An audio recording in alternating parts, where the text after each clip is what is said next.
Good evening, everybody. It's Sunday, October 2nd, 2022. KC3QPJ here with Farmhouse Ham Radio. I apologize. I'd sent out a message today that I was going to be doing a live stream at 2 p.m. today, but had a lot of issues with internet the last couple weeks. But just wanted to go ahead and try to follow up and at least get something out there to you guys today. Have an interesting radio for you today, straight from China, and very interesting radio, and I'll explain why. It's very unique radio. So with that said, let's go ahead and get started. Here's the introduction for the Abbree AR869, and here we go. So here is the Abbree AR869 radio. Now, another Chinese-made radio. Why did I buy this? Well, I'll tell you, like I said, you don't ever want to limit what you have, but I bought this as a last resort radio. And it's something that I think would go very well. Now, why would I consider this a last resort radio? Well, I will tell you this, and I'm going to show you guys this. Let's go ahead and pop the back off here and look at the inside of this. So, as you can see, it has 4 bands of transmit and receive. One of the bands, 350 megahertz to 390 megahertz, is not even a band that is legal to use in the United States. Okay, not part of any amateur band frequencies or business band frequencies. I believe these are probably more so used by military or law enforcement agencies throughout the country. So these are a no-go. And then obviously your transmit frequency of 136 to 174. It's within your 2 meter bands, but it is definitely going to transmit from 136 to 174, then 220 to 260, and 400 to 520. Well, you're thinking, oh, well, that's great, newbies. And I'm sorry, newbies, but that's a lot of frequency coverage. Well, here's the problem. Nowhere on here is there any kind of FCC certification showing that this radio has been FCC certified. Okay, but I'm an honest person, so I know that in my mind, I'm not going to use this for anything other than 2 meter, 1 1/4, and 70 centimeter bands. And here's the cool thing. And they've already stated it on here, 108 to 136 megahertz, receive only. That's your air band. So it has AM receive on the air band, which is great. You can program this radio to monitor your local airports and your local airplanes and whatever might be flying overhead that might be communicating with your local air traffic control tower. So that was really cool to see in a little handy talkie. So that was one of the other reasons why I bought it, because none of the other handy talkies that I own are able to receive on the airband, and probably 80% of why I bought this radio. And I'll tell you what the other 20% of my reasoning was behind purchasing this unit. But let's get this backed up a little bit and get it in focus. There we go. There goes the autofocus. All right, so here's some of the cool features with this radio that I really enjoyed, other than the 4 bands of coverage, which, like I said, there is no transmitting on 350 to 390, and then outside of your 70 centimeter bands and outside of your 2 meter amateur bands. Let me make that pretty specific. But once again, larger display. And here's the cool thing. Listen to the updated voice menu on this thing, and hopefully the microphone will capture this. Welcome, frequency mode. Okay, frequency mode, and that was only about halfway up, and it was pretty far away from the mic. Now, the display doesn't look like much on the camera, and mind you, I'm not using a really good camera, but I love this. You got a lot of crystal clear. Believe it or not, this is crystal clear in person. It doesn't look shady or hazy or anything, but like I said, my lighting in here is not the best. Let's see if it'll focus a little better up close, but I can't change the brightness on the screen. It is trying to focus on this, which is good, you know. But you know, I like that because even if you're not in VFO mode, you go into your channel mode and you can either choose to display your frequency or your channel name. So right now I have this selected for the frequency for this channel. Now listen to these options here. Or not the options. Listen to when you change the channel. 2, 3, 4, 5, 6. So it sounds a lot cleaner 2, 1. than the old Baofeng menus. And then here you go. Listen to menu. Menu. Okay, now I have that up pretty high. But you know, you can choose the steps of how many kilohertz of frequency you want to move to. We're going to go down to 2.5 kilohertz. 12.5. I keep going backwards. There's 2.5. We'll go back off to that. And then when you select it and it's blinking, hit the menu button. And then you can go to the next menu. In this menu, there are 53 menu options. So starting at 0, which would actually make it 54 menu options.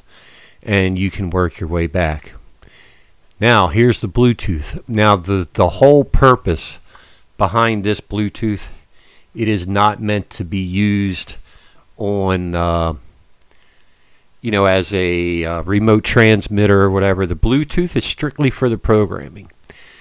And I will get to that in a minute. And I will have to leave a link for another video below to where you can get the Bluetooth programming software for this radio. This also has GPS. Gives you your latitude and longitude of your location. It's not used in any type of APRS or anything in that nature. But this really does have a really cool, clean display. So that was one thing. Then you can change channels using the up and down arrows. Okay, or you can use the channel selector knob at the top. So once again, this doesn't have a flashlight up top, but it does have a handy dandy receive light here. So it does have a receive indicator, and I think it does. That'll do it when it transmits also. Now I'm behind 18-inch thick stone walls right now, guys. This thing's not going to get out there and put any emissions outside this house with this rubber ducky unless I do a sustained transmission. Okay. Either way, this radio is claiming 10 watts. Ain't no way. I don't buy that for 1 minute. It also claimed that it had a 2700 milliamp hour battery. There ain't no way. I would say at best it's a 1500 milliwatt amp hour battery. Very comparable in size to the battery in the TP8R over there. But each of these buttons, this would be your PTT, your F2 and F3 buttons. Okay, both of these buttons can be programmed for specific functions like short press. A short press on it can activate the scan feature for scanning through your channels. It can be for frequency detection. You can do short press or long press, and it has a menu of different options that you can program both of these buttons for, and it's programmable from the radio or from the Bluetooth software that's available, third-party APK download via your cell phone or whatever Bluetooth device that you want to use to connect to this radio. Okay, so it is pretty cool that this is programmable. Came with a nice handy dandy belt clip. Now instead of this one screwing on, it's a clip-on, so it actually probably wouldn't be too hard to change this between radios if you ever have to get a spare backup battery. You don't have to worry about unscrewing it. I think it's just a thumb release or use a fingernail. Yeah, here. I'll use my fingernail and pop it and slide it, which is pretty cool. I think that works out really good. Okay, so that does real good. And to get the belt clip back on, just push it down on there. And you probably want to have the battery off of the back of this thing to make it easier for you to reattach it, which I'll do that later. That's the only downside. I did have to have the battery off to attach the belt clip. Okay. But that being said, also the display is awesome. I like the functionality of switching from the bands. Just a simple quick press of the P1 button changes from your A VFO to your B VFO. Your P2 button is switches between your frequency and channel mode. You got your menu and OK button, or your back and home button here. All your buttons here are very well lit. I haven't tried to figure out what this button does or this button does yet, and it's not real clear in the owner's manual, just because it's quite literally, this radio came straight from China. And just to show you the box that it comes in, so you don't think I'm yanking your chain here, let's put my main camera back on. There isn't much English on there that I can read. That's all Chinese. Okay, the only thing that I can read in English is the GPS and the Bluetooth and the numbers. Everything else is in Chinese. But all right, so here are my biggest concerns with this radio, buying it straight from the Chinese market with no FCC approval ID. I like the receive capability of this radio, but I probably, because it does not have FCC approval or even European certified electronic approval, probably won't ever use this to transmit unless it's a very dire situation where it's a last resort radio. That's why I'm calling it a last resort radio. The reason it's not FCC approved is because there's probably three reasons that I can see why it would not meet FCC approval here in the United States. One, it contains the 350 megahertz to 390 megahertz bandwidth. That's not going to be used in the United States for amateurs ever. I don't know if that's military frequency. If it's being used in the United States, it's not been made public as to who uses it and for what for. And if they do use it, it's probably on encrypted frequencies for government agencies. That would be my guess. You just don't know. I mean, that's not anything I'm going to dive into, not anything I'm going to get into. So that's reason number one. Reason number two, it can transmit out of amateur bands within that bandwidth. So, 136 to 174, and then the 420 to 520, or 400 megahertz, mind you, to 520 megahertz. There's your other issue there. Even on the 1.25 meter band, the 1.25 meter band, also transmits out of band in there. So there's two reasons, kind of similarly related, but in the same, it's kind of different. So, and the third reason that concerns me is, what is the spectral purity of this radio? How clean is the signal that it's putting out? How bad is the bleed over from one band to another? And that I will have to test before I do further review on this radio. I have done and performed two radio checks on this radio. One from in here in the ham shack earlier today while I was doing my live stream, which, sorry guys, it got totally messed up. I lost my internet and everything. So the audio reports from the repeater sounded like I was doing really good getting into the repeater from in here and on my front porch. They said the signal was clean, and I had no issues with any background static or anything like that. I performed one test on high power, one test on low power. They're claiming 10 watts. Seriously doubt it. There's no way this radio is going to do 10 watts. I would say 5 watts. It would probably do 5 watts maximum somewhere within those bands, and probably 2 watts on low power. That's just a guess.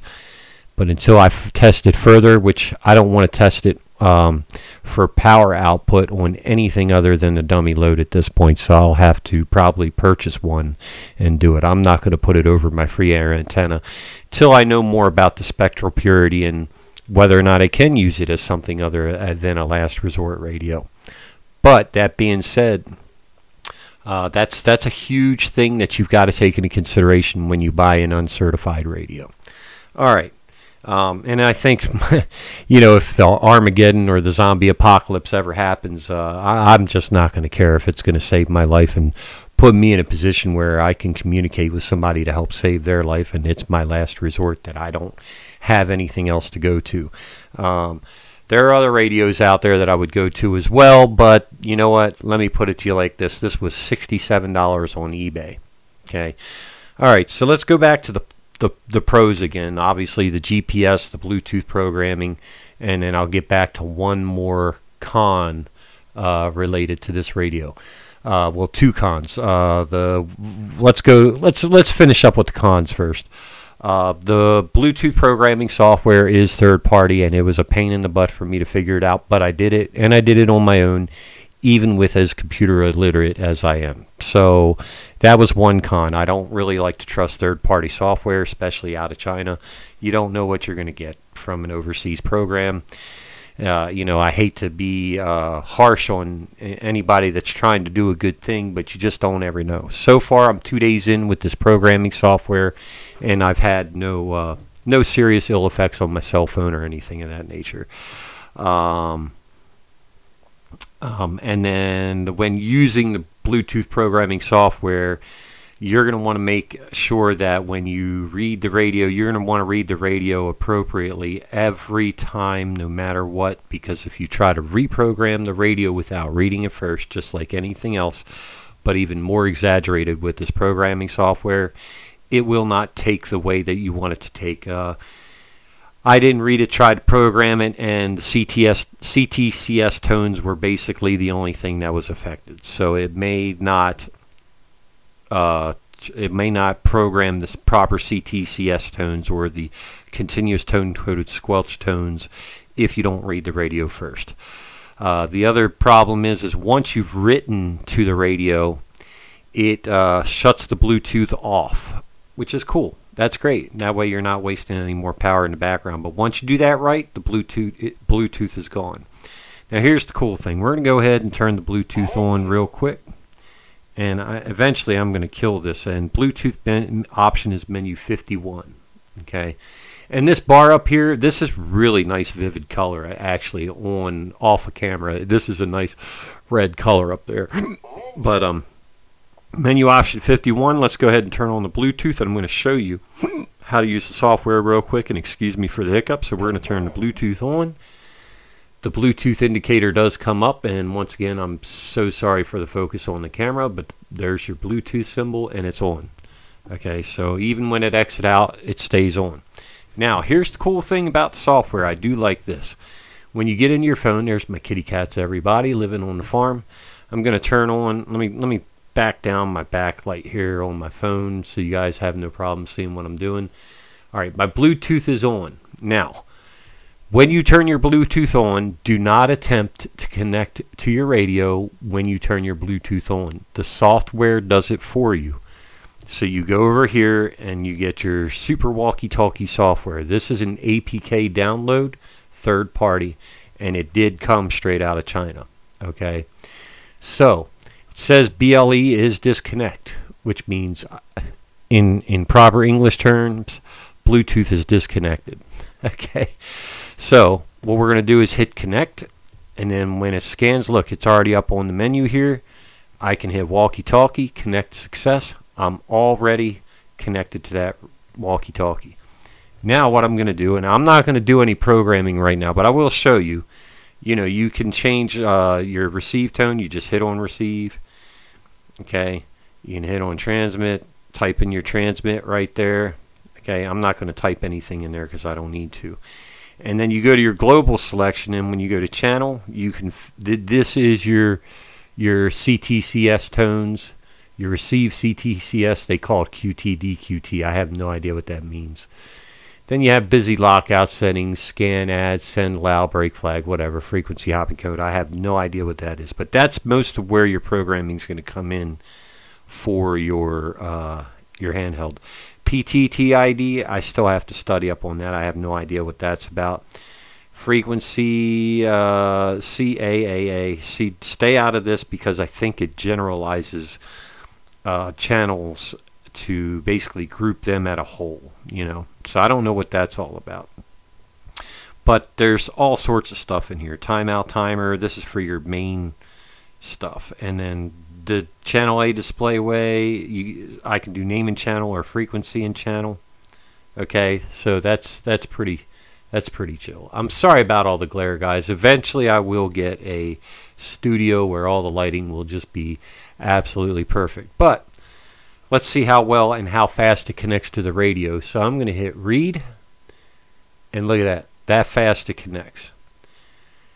Alright, and it downloads pretty quickly. I'm really shocked at how fast it downloads for a Bluetooth app, but you can see the bar coming up. And it's showing program on the radio. So if me, being computer illiterate, can do this, I believe anybody could, you know. So once that comes up, channel 1 will change to whatever my stuff is on there, and you can see that it's my channel 1. Channel name is correct. Everything is correct when I read. Now when you read from the radio, it doesn't change anything. So what I'm going to do is just disconnect, because I'm not going to try to connect it or to try to do anything with it. Now I think when you read, it still leaves the Bluetooth on, and it did. It left the Bluetooth on. It's when you write. When you write, that's when it shuts the Bluetooth down. Okay. Now, all that being said, guys, the display on this thing is a monster. I love it. The glass that they used sucks. That's the only downside. I've already got 2 scratches here, and I have no idea how to did it. Okay, it's the only 2 scratches I've had on there. I've had the radio 2 days, so the glass on here is kind of soft. I might get a, I might open up this radio, take that glass out, and cut a piece of polycarbonate. That would be a little more durable than that, but it's not interfering with the overall look of the radio. It's not over interfering with the overall display. It's just annoying that it actually scratched like that at all. So that's the downside. Alright, that's another downside. So that being said, look, I am not dissatisfied with this radio at all. Once I check spec for spectral purity, I'll see what I can do. Oh, there was one more con. Same issue I had with this radio. Okay, the antenna base right here is really narrow on this lip. And when I'm talking about the lip, I'm talking about this ring right here, this lipped ring is very narrow on the inside, where it's only going to fit the stock antenna properly. Okay, so if you notice with this Baofeng, now I tried to fix the antenna, Nagoya 771 style antenna on there, and it would not work. It would not screw down, and if I had, it wouldn't have fit on there. But if you notice, these are set up very similarly in how far that brass is recessed. Okay, so these are the same. Now let me show you the difference in the diameter, and you'll notice that there's a little bit more of a lip on the inside of this antenna well. I'm going to call it an antenna well. You guys can call it what you want. But if you look in the difference, there's a little bit more of a gap around the edge. Right, sorry, I'm trying to do this blind. Right in there, that little gap is a little wider because this whole ring is a larger diameter than this whole ring.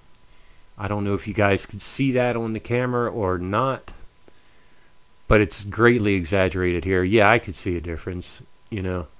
I can definitely see a difference in that gap. So this has a larger diameter. This will fit just about any aftermarket antenna. This one, I'm afraid, now I've already made a modification on a previous video to this Abbree antenna. You can see how I beveled that edge. I still haven't gotten around to cleaning it up. Let's see if I can get this one to attach. And then maybe I'll ask for a signal report. And also the other thing I noticed, the filtering on this is okay. It's still not like the best filtering, but that antenna actually screwed all the way into the base, which is okay. Let's see what we can do to get a signal report real quick. One time only. I'm on high power. I'm going to use a local repeater. Frequency mode. And let's go back up here, see if I can get through. I'm going to turn this radio down just to make sure I'm not bleeding through.